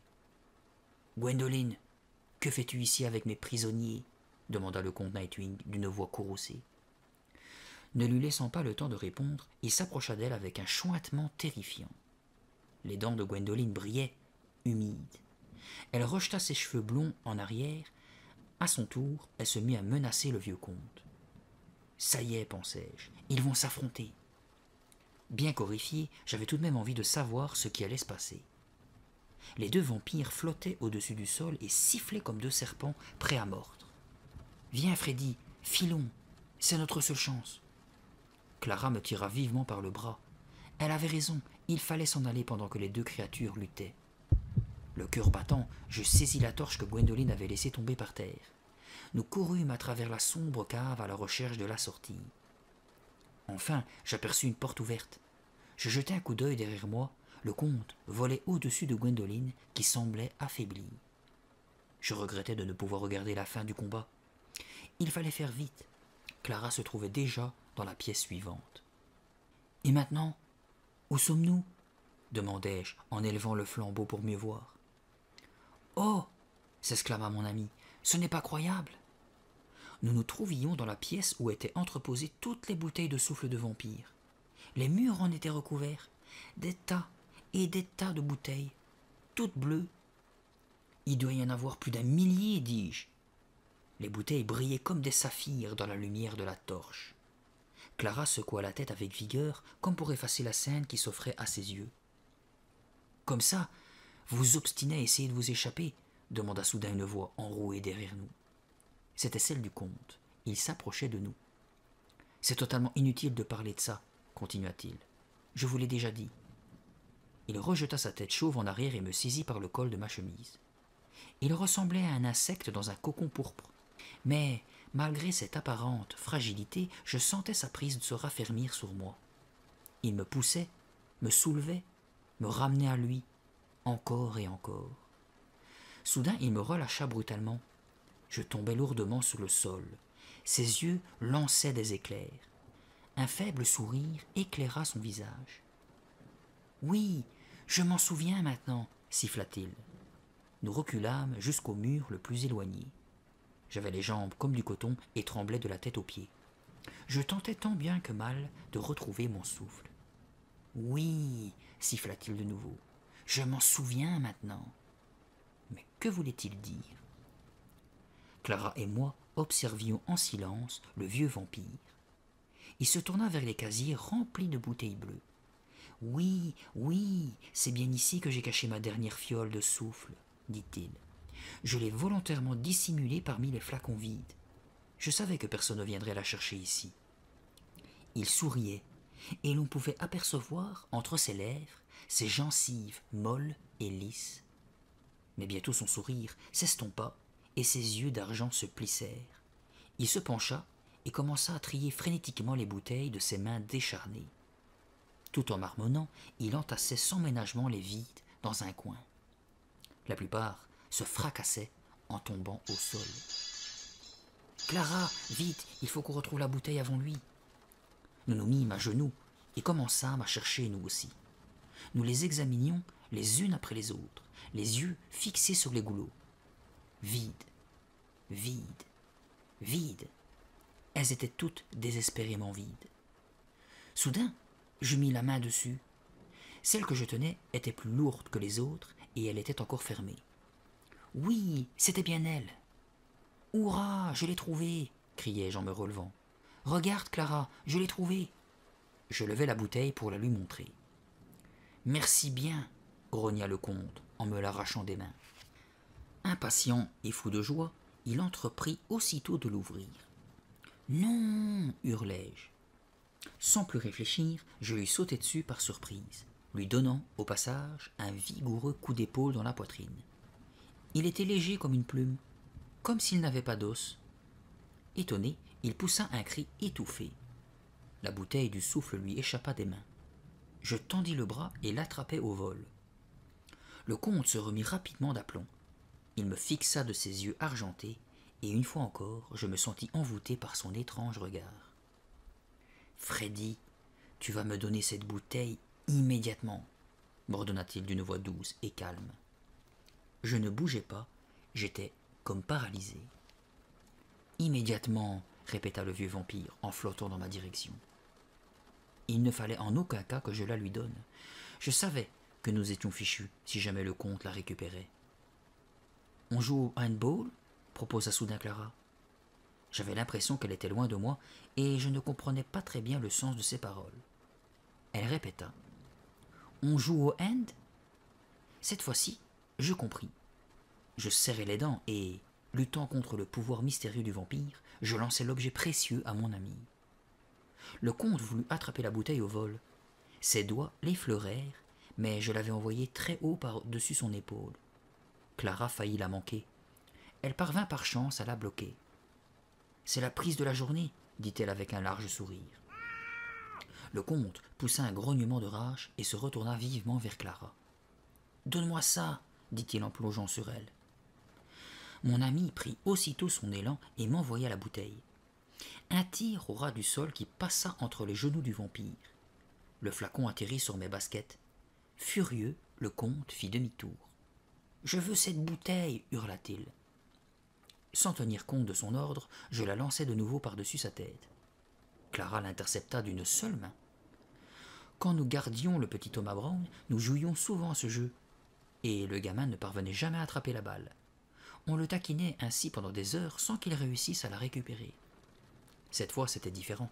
Je savais que le comte allait perdre patience et qu'il finirait par gagner. Que pouvait-on inventer pour se sortir de cette situation? Le vampire plongea sur Clara, sa cape déployée, les mains tendues. Elle jeta le flacon dans ma direction. J'essayai de l'attraper, mais il alla s'écraser contre une rangée de bouteilles qui s'entrechoquèrent et se cassèrent dans un bruit infernal. Par miracle, la bouteille de souffle resta intacte. Le comte vola vers le mur et se mit à fouiller frénétiquement parmi les débris de verre. Mais je fus plus rapide. Je m'emparai de la bouteille et la relançai à Clara. « Ah non, cette fois c'est assez !» gronda le vieil homme. À ces mots, il prit son élan et s'éleva dans les airs. Quelques secondes plus tard, il revint se poser lentement sur le plancher, arborant un immense sourire. Il s'était emparé du souffle du vampire. « J'ai gagné, dit-il tranquillement. C'est rudement utile de savoir voler. » Son sourire s'agrandit et il commença à retirer le bouchon. « Non, le suppliai-je, ne faites pas ça. » L'âcre brouillard se répandit dans la pièce. « Nous sommes fichus, gémis-je. » J'essayais de ne pas respirer. J'avais l'impression que cette substance infecte pénétrait dans mon organisme par tous les pores de ma peau. De l'autre côté de la cave, Clara se pinçait le nez en serrant les lèvres. Elle remuait les bras pour disperser ce nuage nauséabond. Comme les fois précédentes, j'étouffais. Les yeux me brûlaient et je sentais des larmes couler sur mes joues. Quand je rouvris les yeux, Clara avait disparu, enveloppée par l'épaisseur de la nuée. La cape pourpre du comte Nightwing semblait noire, puis le vampire disparut à son tour. J'étais seul, tout seul dans cette vapeur épaisse qui tourbillonnait autour de moi. Je tombai à genoux, me cachant le visage avec les mains. Je m'efforçais de ne pas respirer, mais je sentais un goût immonde envahir ma bouche. Je restai là, agenouillé, pendant longtemps. Combien de temps exactement? Je ne saurais le dire. Mais lorsque finalement je pus rouvrir les yeux, le brouillard s'était estompé. Il flottait à présent au ras du sol. Je vis de nouveau la cape rouge du comte. Clara était de l'autre côté de la pièce, elle se protégeait la tête avec un bras. C'est alors que je me rendis compte qu'il y avait un billard dans la pièce. Je clignai plusieurs fois des yeux. Une table de billard? Clara se précipita vers moi, les yeux brillants d'excitation. « Ça y est, Freddy, on est revenu !» cria-t-elle joyeusement. « On est revenu dans ta cave !»« Ouais, génial !» J'étais tellement content que j'embrassai Clara, le billard, le mur. « On est revenu, ça y est !» répéta-t-elle, en sautant de joie elle aussi. « Le souffle du vampire nous a ramenés chez toi, Freddy. »« Non !» Je me retournai et vis le comte qui penchait sa tête en arrière. Il serrait ses poings de rage. « Non, ça n'est pas possible !» cria-t-il d'une voix rauque en avançant vers nous. « Je ne veux pas être ici, déclara-t-il. Il faut que je revienne en arrière pour retrouver mes canines. Sans elles, je ne survivrai pas. Je vais mourir, et vous le savez. » Il s'éleva au-dessus de nous, nous regardant férocement. Ses lèvres se mirent à trembler. Il déploya sa cape comme s'il voulait nous envelopper dedans. « Il faut que je rentre au château. Où est la bouteille de souffle ?» Je jetai un coup d'œil dans la pièce. Il n'y avait pas la moindre trace de bouteille. « Elle n'est pas revenue avec nous, » dit Clara. Le vieux vampire gémit de douleur. Puis il s'abattit sur nous. Nous reculâmes, nous collant à la table de billard. Très vite, le vampire nous recouvrit de sa cape pourpre. Nous ne pouvions plus bouger. Soudain, son immense manteau s'ouvrit. Il recula, visiblement surpris. Je suivis son regard et vis papa et maman qui accouraient. « Papa, maman, reculez! Il y a un vampire ici, un vrai vampire !» Visiblement choqué, le comte regardait mes parents sans pouvoir prononcer un seul mot. Puis son regard s'arrêta sur ma mère. « Cynthia ?» parvint-il à crier. « Mais que fais-tu ici ?» Maman lui sourit. « Papa, dit-elle, tu as enfin fini par te réveiller ?» Clara et moi étions au bord de la crise cardiaque. Maman se rua sur le vieux vampire. Elle lui passa les bras autour du cou et l'embrassa avec tendresse. « Oh, papa, dit-elle, tu as dormi ici pendant au moins 100 ans. On ne savait pas s'il fallait te réveiller ou te laisser dormir encore. » Mon père se précipita sur lui avec un grand sourire et posa sa main sur son épaule. « Tu as fait la connaissance de notre fils? C'est Freddy, ton petit-fils. »« Petit-fils? Moi? Je suis le petit-fils du vampire? Du comte Nightwing ?» Le comte me regarda en secouant la tête. Il était aussi confus que moi. « Cynthia, Cynthia, j'ai perdu mes dents. » Maman le prit tendrement dans ses bras. « Mais non, elles ne sont pas perdues. Elles sont dans la salle de bain des invités, dans un verre. À l'endroit où tu les avais laissées la dernière fois que tu es venu nous voir. »« Par ici, » dit papa en lui montrant le chemin. Quelques secondes plus tard, le comte Nightwing revenait radieux, ajustant son dentier sur ses gencives. « Ça va mieux, dit-il. Maintenant, partons d'ici. Ça fait bien 100 ans que je n'ai rien bu. » Mes parents se tournèrent alors vers Clara et moi. « On revient très vite, dit papa. Faites-vous un sandwich en attendant. » J'étais incapable de surmonter le choc.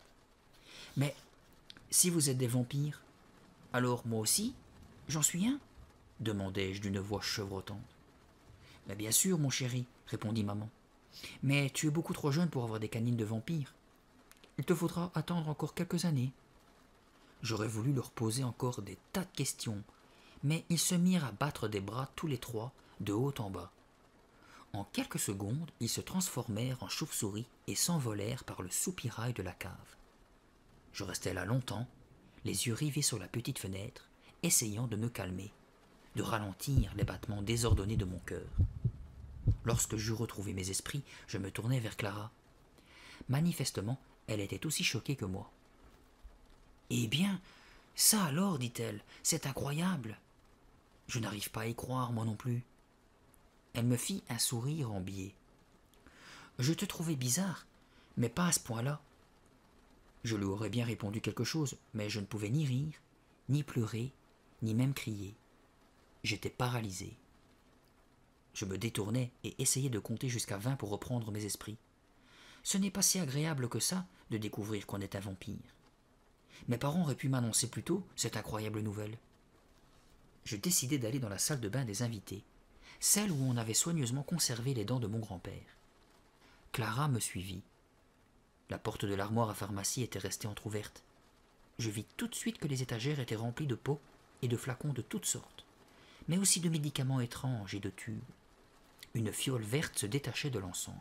« Et ça, c'est quoi ?» dis-je en voulant la sortir de l'armoire. Clara l'attrapa la première. « Rends-moi ça !» lui criai-je. « Rends-moi ça !» Elle me repoussa. Elle retourna à la bouteille et lut l'étiquette. « Salive de loup-garou. »« Clara !» criai-je. « Remets cette bouteille à sa place. S'il te plaît, surtout, surtout ne l'ouvre pas. Non !» Je me précipitai sur elle et tentai de la lui arracher, mais je ratai mon coup. Seul le bouchon me resta dans la main.